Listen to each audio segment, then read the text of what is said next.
Rose and Naomi had been friends since childhood.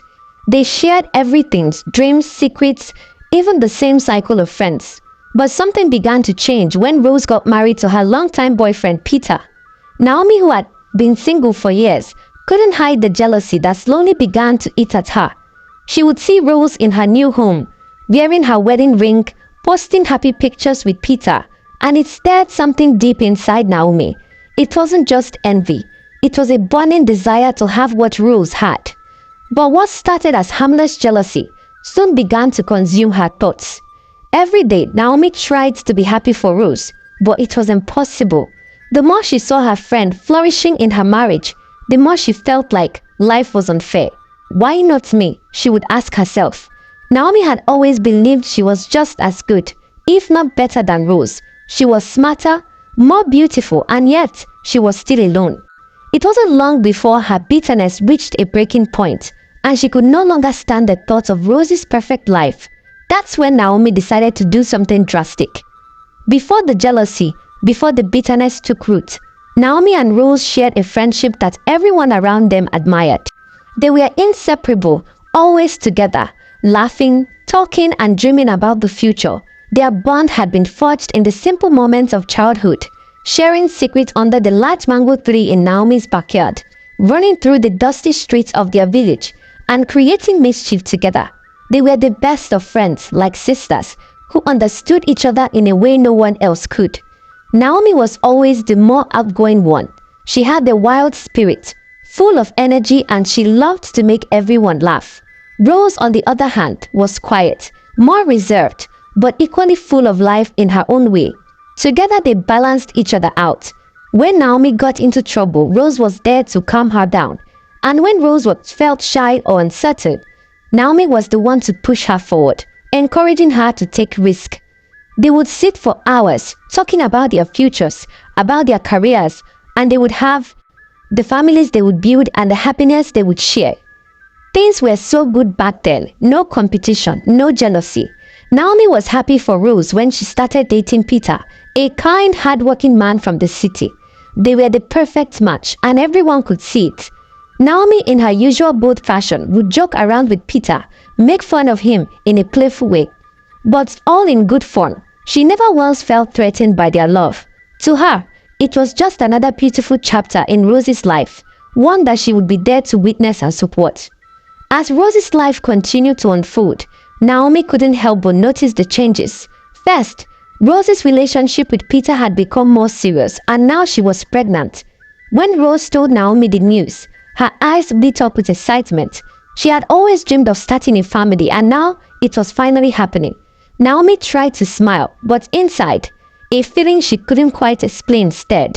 It was as if the news had ignited something dark within her. They were sitting in a trendy cafe town in Lagos, the buzz of the city in the background, as Rose eagerly spoke about how excited she was to become a mother. Naomi nodded along, pretending to be happy for her friend. But inside, the jealousy was growing stronger. Naomi, can you believe it? I'm going to be a mom. Peter and I are going to have a little one of our own, Rose said, her voice filled with joy. Naomi tried to force her smile, but her mind was racing. Why couldn't that be me, she thought. Why does she always get everything she wants, while I'm stuck here alone? Rose, noticing her silence, looked at Naomi with a concerned expression. Naomi, what's wrong? Aren't you happy for me? Naomi quickly masked her feelings and put on a brave face. Of course I am. I'm just trying to take it all in. It's a big change, right? Rose smiled, clearly relieved. Yeah, it is. But I can't wait. I know we are going to be great parents. But in Naomi's mind, a storm was brewing. The more Rose talked about her pregnancy, the more Naomi's resentment deepened.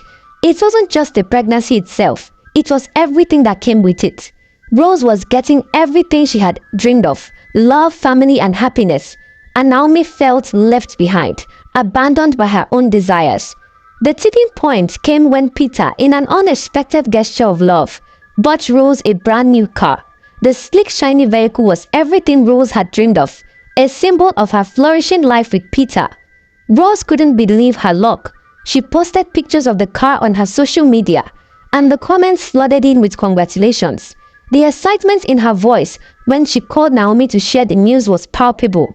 Naomi, can you believe it? Peter bought me a car. Can you even imagine? It's like a dream come true. Rose's voice echoed through the phone, filled with joy. Naomi clenched her fist, her stomach knotting as she listened. The anger that had been building inside her over the past few months suddenly erupted like a volcano. How dare she? Naomi thought. Does she think she's the only one who deserves good things? Naomi forced a smile and pretended to be happy for Rose. That's amazing, Rose. Really it is. You deserve it. But deep down, Naomi's jealousy had reached a boiling point. The happiness that Rose had, her marriage, her pregnancy, her new car, it all felt like too much. Naomi couldn't take it anymore. She needed to do something. She needed to make Rose's life as miserable as hers had been. The thought festered in her mind, and she knew exactly where to go for help. That evening, Naomi drove to meet an old friend from university, Tasha. Tasha had always been the one who knew how to navigate the darker side of life. She was street smart, connected to people who dabbed in things Naomi had never fully understood. They hadn't spoken much in years, but Naomi knew Tasha could help her. After all, Tasha always had a solution for everything. As Naomi sat in Tasha's apartment in the heart of the city, she couldn't hold back her emotions any longer. She recounted everything, how Rose had married Peter first, how Rose had everything Naomi wanted, and how she had been left behind. The jealousy, the bitterness, the resentment, it all poured out of Naomi in a flood. I've been there for Rose through everything, and now she's got it all. A perfect marriage, a perfect life, even a car. I'm stuck here with nothing. It's not fair. Naomi's voice shook with anger. Tasha leaned back in her chair, her eyes narrowing as she listened. I get it, Naomi. It sounds like she's got it all, doesn't it? And you are left behind. But let me tell you something. It doesn't have to be this way. You don't have to watch her live the life you deserve. You just need the right tools. Naomi looked at Tasha, her eyes burning with frustration. What do you mean? What do you suggest I do? Tasha's lips curled into a knowing smile. You are angry, and you want Rose to feel the same way you do, right? You want to take away everything she's worked for. I can help you with that. She paused, her eyes gleaming with something Naomi couldn't quite place. But there's a price to pay. You have to be willing to do whatever it takes. Naomi's heart raced, but the idea of finally getting what she felt like was hers consumed her. She didn't hesitate. I'm willing to do anything. Tasha leaned forward and spoke in a low voice. Rose has always been the one to receive the blessings, hasn't she? She's the one everyone looks at, admires and congratulates. You've always been the one in the background, unnoticed. But that's about to change. We'll make sure she loses everything she has. Her marriage, her happiness, everything. You'll finally get to see her pay for the way she's made you feel all this time. Naomi's mind was spinning. She had come here for answers, and now she was getting exactly what she wanted, an opportunity to destroy Rose's perfect life. She painted Rose as the villain in her story, exaggerating every small detail to make her friend sound like a bad person. She told Tasha how Rose had become selfish, how she would always flaunt her happiness, and how she would turn her back on Naomi when she needed her the most. Naomi made sure to twist the narrative, making herself the victim, the one who had been wronged by a selfish friend. Tasha listened carefully, nodding as Naomi spoke. Don't worry, Naomi. I'll handle the rest. Just leave it to me. Naomi's heart was pounding as she followed Tasha through the dimly lit streets of the city, far away from the bustling lights of the busy metropolis. The further they went, the more uneasy Naomi felt. But she knew there was no turning back now. Tasha led her to a narrow, almost hidden alley where an old weathered door stood, covered with strange symbols Naomi couldn't quite recognize. She took a deep breath before knocking. The door creaked open, revealing an older man, his face shadowed by the dim glow of a single candle. His eyes gleamed with an unsettling, almost predatory intensity. Tasha spoke first, her voice low and almost reverent. This is the one I told you about. She wants to get rid of her friends. She wants her life destroyed. The man didn't speak, but his eyes studied Naomi like a hawk eyeing its prey. Coming, he said finally, his voice deep and cold. sending a shiver down Naomi's spine. Naomi hesitated for a moment before stepping into the darkened room. The air smelled thick, a mix of incense and something sharp, almost metallic. She tried to ignore the feeling of dread building in her chest as the voodoo priest led her to the center of the room. Around them, various masks, bones and objects she couldn't identify were scattered, each item seemingly speaking of ancient rituals and dark secrets. "You want to destroy your friend?" the priest asked, his gaze fixed on Naomi. "You want to take everything she has, everything she's built, to have her suffer and fall from grace?" Naomi nodded, her voice trembling slightly as he answered, "Yes, I want her out of my way. She's taking everything from me. Her marriage, her happiness, her life. I want her to lose it all. I want her to feel the pain I felt." The voodoo priest didn't flinch, but his lips curled into a slow smile. "Very well. But to do this, you must become one of us. There is a price to be paid, and it is not one that can be reversed. You will be initiated into this cult. Your soul will be bound to us, and only then will we bring her downfall." Naomi felt a wave of fear wash over her, but the desire to see Rose suffer overwhelmed it. "I'm ready," she whispered, barely able to speak the words, but they felt like a vow to herself. "I will do whatever it takes." Without another word, the voodoo priest began chanting softly in a language Naomi couldn't understand, his voice echoing through the dark space. Tasha stepped back, watching with a strange satisfaction. Naomi felt her pulse race as the priest took her hand, leading her to a basin filled with a thick, dark liquid. "This," the priest intoned, his eyes never leaving hers, "is the first step. You will bathe in this blood, your initiation into our world. This is the ritual that binds you to the dark forces that will destroy your enemy." Naomi recoiled for a second, but the priest's gaze locked onto hers with an intensity that sent a chill down her spine. There was no turning back now. The rituals began, and Naomi found herself submerged in the cold, foul-smelling liquid. Her skin burned as she felt an overwhelming sense of power coursed through her as the priest continued to chant. The blood mixed with herbs and other unknown substances clung to her own skin like a heavy shroud, and she could feel her connection to something dark. When the ritual was finally complete, the voodoo priest stood in front of her, his eyes now glowing with an eerie light. "You have been initiated," he said, his voice a deep, resonating whisper. "You are one of us now. The forces you have called upon will do their work. The rest will be history." Rose was fast asleep in her bed, the soft hum of the city outside barely noticeable as she dozed off. The pregnancy had been hard on her, and tonight she finally felt at ease, but her sleep was suddenly interrupted by a strange and unsettling dream. She found herself running, though she didn't know from what. The ground beneath her felt uneven, and the air around her was thick with fear. Then she heard it, a loud, deep sound like the low growl of an animal. She turned around and froze. A massive, scary-looking cow was charging towards her, its eyes wild with rage. It was huge, bigger than any animal she had ever seen, and it was coming straight for her. Rose tried to run, but her legs felt heavy, like they were stuck in mud. She stumbled, falling hard to the ground. The cow was getting closer. Panicking, she tried to crawl away, but it was too fast. She felt a sharp blow as the animal struck her side, knocking the wind out of her. She cried out in pain, trying to get away, but the cow didn't stop. It hit her again, this time sending her sprawling on the ground, gasping for air.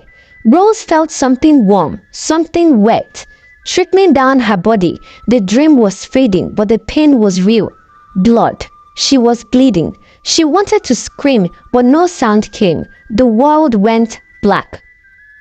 Suddenly, Rose's eyes shot open. She was in her bed, the daylight filtering through the curtains. Her breathing was heavy, her chest rising and falling as the dream lingered in her mind. But something wasn't right. She felt the sharp pain in her stomach, and before she could react, she looked down and saw the blood, real blood.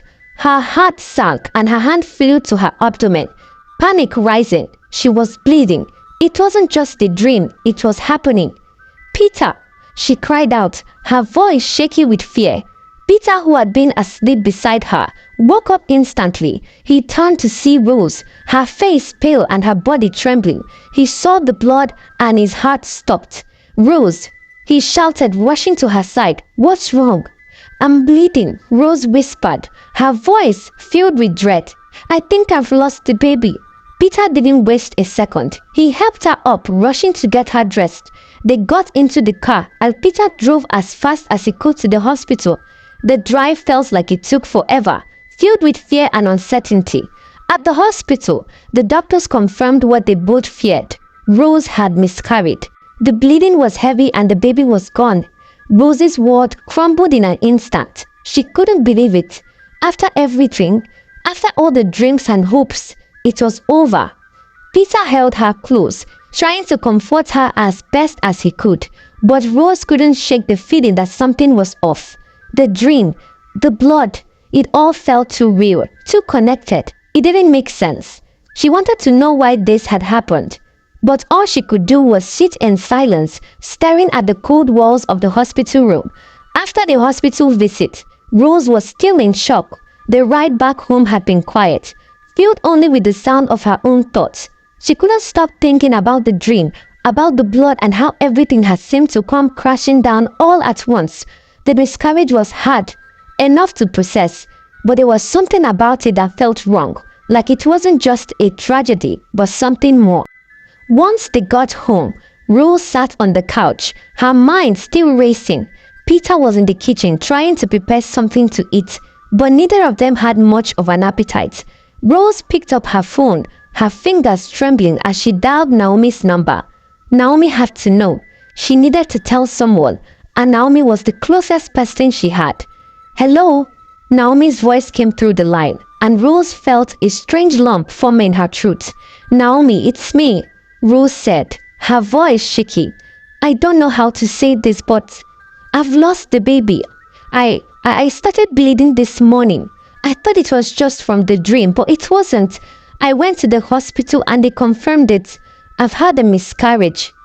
Naomi paused on the other end of the line. Rose could almost hear her trying to sound shocked and sympathetic. Oh my God. Rose, I'm so sorry. I don't even know what to say, Naomi said, her voice dripping with false concern. You've been through so much. I can't believe this is happening to you. Rose's eyes filled with tears as she sat down on the couch, holding the phone close to her ear. I just don't understand it, Naomi. I was so careful. I was excited and now everything is gone.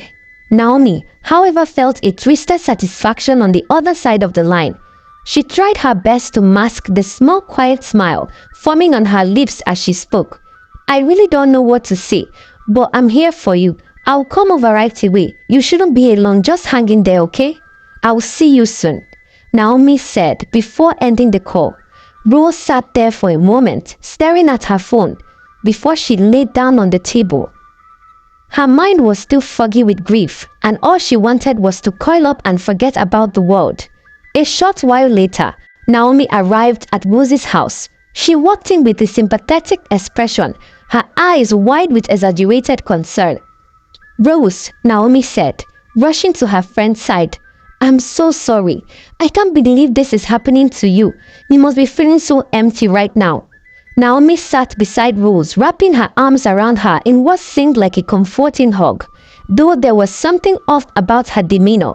She didn't want Rose to feel completely defeated, so she spoke with a calm, measured tone, trying to soothe her while hiding the small smile that tugged at the corners of her lips. You know, Rose, Naomi said gently, you shouldn't cry so much. It's your first pregnancy. These things happen and it's not the end of the world. You will get through this, I promise. You will try again and next time, everything will be fine. It's not uncommon, you know. Rose, still overwhelmed with grief, wiped her eyes with the back of her hand, nodding weakly. I just feel so empty, Naomi. I don't know if I can go through this again. It's so hard. Naomi gave her a soft, reassuring smile. You don't need to worry too much. A lot of women go through this and they try again and everything works out. You are young and strong. You still have your baby when the time is right. Don't let this stop you. Rose glanced at Naomi, grateful for her support, but there was still a lingering doubt in her heart. I just don't understand why it happened. Everything seems so perfect, Naomi. Naomi gently patted Rose's hand. It wasn't meant to be this time. But that doesn't mean you won't have your family soon. Just give yourself time to heal and try again. I'm sure it will work out next time. You are lucky to have a loving husband like Peter. And when the time is right, you will have that baby you've always dreamed of. Rose let out a shaky breath, wiping away the last of her tears. I really hope so. As Naomi stayed by her side, pretending to comfort her friend, she couldn't help but feel a deep sense of satisfaction. Rose's loss was Naomi's quiet victory, but outwardly, Naomi showed nothing but care and concern, her words filled with false reassurance. Months passed, and Rose began to slowly heal from the heartbreak of her miscarriage. Life went on. Though a part of her had been broken by the loss, she and Peter tried to move forward, focusing on their work, their home, and their dreams. One evening, after a regular checkup with her doctor, Rose came home, her heart pounding with nervous excitement. Peter was sitting on the couch reading when she walked in, her hands trembling slightly. "Peter," Rose said softly, her voice shaking with a mixture of fear and hope. I think I'm pregnant again." Peter's face lit up with surprise and joy. He rushed to her, holding her tightly. "Are you sure?" Rose nodded, a tear slipping down her cheek. "The doctor confirmed it. I'm pregnant again." Peter kissed her forehead, both of them overwhelmed with relief and happiness. "This time, everything will be okay. I know it." Rose smiled through her tears, her heart filled with cautious optimism. She couldn't help but think back to Naomi's words, how she had reassured her months ago that she would try again and it would happen. Maybe this was the sign they had been waiting for. Maybe this time their baby would stay. A few days after the doctor confirmed the news, Rose couldn't contain her excitement. She was pregnant again, and this time, she couldn't let herself get too scared. She wanted to believe that everything would be okay. She picked up her phone and called Naomi, eager to share the good news. "Naomi, oh my God, guess what?" Rose said, her voice full of excitement. "I'm pregnant. I can't believe it. The doctor confirmed it this morning. Peter and I are so happy." On the other end of the line, Naomi's smile widened, but only for a brief moment. She had been pretending to be supportive of Rose, but deep down her true feelings were anything but joyful. "That's amazing, Rose. I'm so happy for you," Naomi said, her voice high-pitched with exaggerated excitement. "You're going to be such a great mom, and this time, everything will be perfect. I just know it." "I really hope so," Rose said, her voice softening with vulnerability. "I just want this baby so much, Naomi. I can't go through that pain again." "I understand," Naomi responded quickly. "But don't worry, this time will be different. It's your time, Rose. You deserve this happiness." A few days later, Rose woke in the middle of the night, drenched in sweat. She had the same dream again, the one she had before she lost the baby the first time. This time, the dream was even more vivid and terrifying. She found herself again in that dark, empty field, standing alone. The ground beneath her was uneven, and the air was thick with an ominous feeling. Suddenly, she heard that familiar gut-churning sound, the low bellow of a cow. Rose turned, her heart racing in her chest. The massive cow was charging towards her, faster than before. Its eyes were wide with fury, its hoofs pounding the earth, sending tremors through the ground.